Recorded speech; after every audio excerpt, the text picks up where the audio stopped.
Old Europe and New Europe. You mean nothing, you stand for nothing, you are nothing. You're an American colony. Take down all your flags, put up the American flags, and acknowledge your colonial status. You're an exotic tourist destination. That's all you're good for.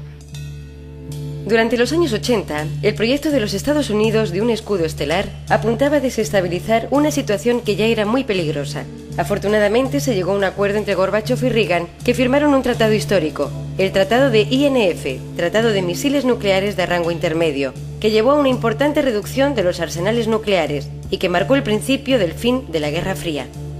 Durante los años 90, los Estados Unidos retomaron el mismo proyecto a pesar de las críticas en todo el mundo. La oposición al proyecto americano se hizo cada vez más fuerte. El 3 de diciembre de 1999, Jacques Chirac, el entonces presidente de Francia, declaró: «Debemos evitar cualquier cuestionamiento al Tratado de ABM que podría llevar a romper el equilibrio estratégico y a una nueva carrera armamentística». En el año 2000, el primer ministro de Groenlandia, Jonathan Motzfeldt, declaró: «Nadie en Groenlandia desea llevar a cabo acciones que nos hagan recrear la atmósfera de la era de la Guerra Fría».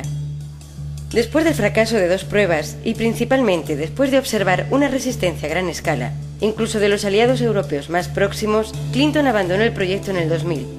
El vicepresidente Al Gore comentó: «Como presidente, me opondría a este tipo de sistema de defensa de misiles que perturbe innecesariamente la estabilidad estratégica y que amenace con abrir las puertas a una renovada carrera armamentística con Rusia y una nueva carrera armamentística con China». Pero entonces todo cambió rápidamente. En el año 2002, el presidente Bush se excluyó unilateralmente del Tratado de ABM, que hubiese asegurado una cierta estabilidad durante décadas. Con gran secretismo, se iniciaron negociaciones con Polonia y la República Checa para crear el llamado escudo estelar. Estaba claro para el Parlamento Europeo que Estados Unidos quería dividir y debilitar a Europa, utilizando a los países más débiles políticamente de naturaleza hostil a Rusia. America will always be able to control Europe by dividing and conquering. Rusia, China y otros países europeos criticaron las políticas del presidente Bush y en el 2005 Canadá oficialmente rechazó apoyar el plan de los Estados Unidos. El gobierno checo declaró que el proyecto se englobaba dentro de la OTAN, a pesar de que muchos países miembros de la OTAN aún a día de hoy siguen en contra de él. El sistema de defensa de misiles planeado por los Estados Unidos y que será instalado en la Europa del Este es extremadamente peligroso políticamente, declaró Gerhard Schröder, ex canciller alemán. En febrero de 2007, el gobierno checo inició negociaciones oficiales con los Estados Unidos, a sabiendas de que la mayoría de la población era contraria y de que más de un 70% era favorable a que esta decisión fuese tomada a través de un referéndum. El 20 de octubre de 2007 se celebró un encuentro internacional en Breznice, con la participación de 80 alcaldes de la República Checa.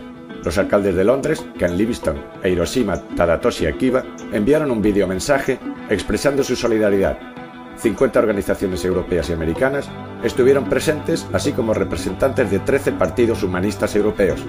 Todos estuvieron de acuerdo en el hecho de que esta instalación en la República Checa y en Polonia aumentaría las ya fuertes tensiones internacionales y conduciría a una nueva y descontrolada carrera armamentística con la posibilidad de llevarnos por un camino sin retorno. Here in Hiroshima, we are frightened by what appears to be a completely unnecessary attempt to rekindle the Cold War, and we are more than grateful to you for resisting. Se ha dicho durante años que el escudo estelar fue diseñado básicamente para la protección contra los misiles que pudiesen ser lanzados desde Irán. Scott Ritter, el ex jefe de los inspectores de armamento de las Naciones Unidas y ex oficial de los marines de los Estados Unidos, dijo: «Hemos visto que en Irak no hay armas de destrucción masiva». Pero inmediatamente después, los Estados Unidos iniciaron la guerra contra Irak. And I would also point out that here we are, almost 3 weeks into this war, and where are the weapons of mass destruction? Añadió que la situación en Irán podía seguir el mismo camino y que los Estados Unidos podían iniciar otra guerra, aunque no hubiese ninguna prueba de amenaza nuclear por parte de Irán. This is about the imposition of American imperial hegemony over the globe. This is about the putting into practice the Bush doctrine of American unilateralism. De acuerdo a la teoría sostenida ampliamente, la intención real de los Estados Unidos es militarizar y conquistar el espacio, y esta es su manera de tener un completo control sobre el planeta. Esta es la razón fundamental por la que en el año 2005 Canadá rechazó colaborar con Estados Unidos tras entender que esto no implicaba un sistema de defensa, sino un sistema de ataque. Otro punto de vista que comparten muchos es que cualquier sistema de defensa es fácilmente penetrable y que aunque fuese realmente eficaz, los poderes enemigos podrían construir misiles capaces de pincharlo en unos pocos años, de modo que serían necesarias mejoras futuras de este tipo de defensa, llevándonos a una interminable espiral que únicamente beneficia a las empresas que producen armamento. Como ha dicho Massimo Zucchetti, fisico nuclear del Politecnico de Turín, non c'è mai un'arma ultima. L'arma ultima diventa dopo un po' sempre la penultima. Beh, in qualche modo i militari e i ricercatori scienziati addetti a questo campo devono trovare il modo per spendere le enormi risorse che sono a loro dedicate. Mientras tanto, algunos otros países europeos están directamente implicados en proyectos de Estados Unidos, por ejemplo Polonia, donde tendría que instalarse una base de interceptación de misiles, y el Reino Unido, donde el gobierno está completamente a favor del sistema de defensa, a pesar de que la población está en contra. Mientras declaran oficialmente que la OTAN y la Unión Europea deberían hablar sobre este importante proyecto, en febrero de 2007, Italia firmó un acuerdo secreto con los Estados Unidos. Dentro del programa llamado Escudo Estelar, serán construidas nuevas bases militares y las existentes serán ampliadas. Pero toda Europa está implicada en esto también, y varios gobiernos no han informado a la población mientras se toman importantes decisiones que les afectan. Por otra parte, Rusia, después de la negativa de Estados Unidos a sus peticiones de suspender este plan, ha empezado a producir nuevas armas nucleares, capaces de romper el escudo espacial de Estados Unidos. En la declaración de la campaña Europa por la Paz, Georgios Schulz dice: Europa no debe dar apoyo a ninguna política que arrastre al planeta hacia una catástrofe. Chomsky y Gorbachev escribieron en el 2007, cuando se sumaron a esta campaña: es importante permanecer alerta y resistir activamente a cualquier plan que quiera hacer de Europa, una vez más, un rehén del miedo y los prejuicios característicos de la Guerra Fría. Europa tiene una posición privilegiada, única, para emprender la misión histórica de evitar la autodestrucción de la raza humana.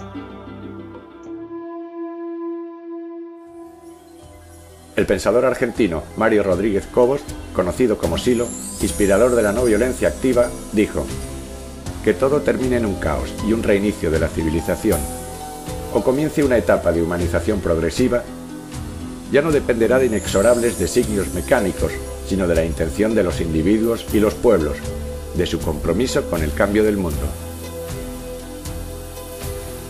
En diciembre de 2007, el movimiento humanista, que junto a otras organizaciones ya había iniciado un movimiento de protesta contra las bases de Estados Unidos en la República Checa, declaró que los ciudadanos checos lo han intentado todo. Una petición con más de 200.000 firmas, debates, conferencias con la participación de renombradas personalidades del mundo de la ciencia y del arte, manifestaciones y diálogo con los políticos. Y aún así, el gobierno ignora completamente la opinión de la mayoría de los ciudadanos. Por tanto, hemos decidido utilizar una nueva forma de lucha, el boicot. Proponemos presionar al gobierno de los Estados Unidos a través de las corporaciones americanas. No compremos productos americanos. Las protestas no violentas han sido victorias positivas a lo largo de la historia. Las más conocidas son los movimientos de Gandhi y de Martin Luther King.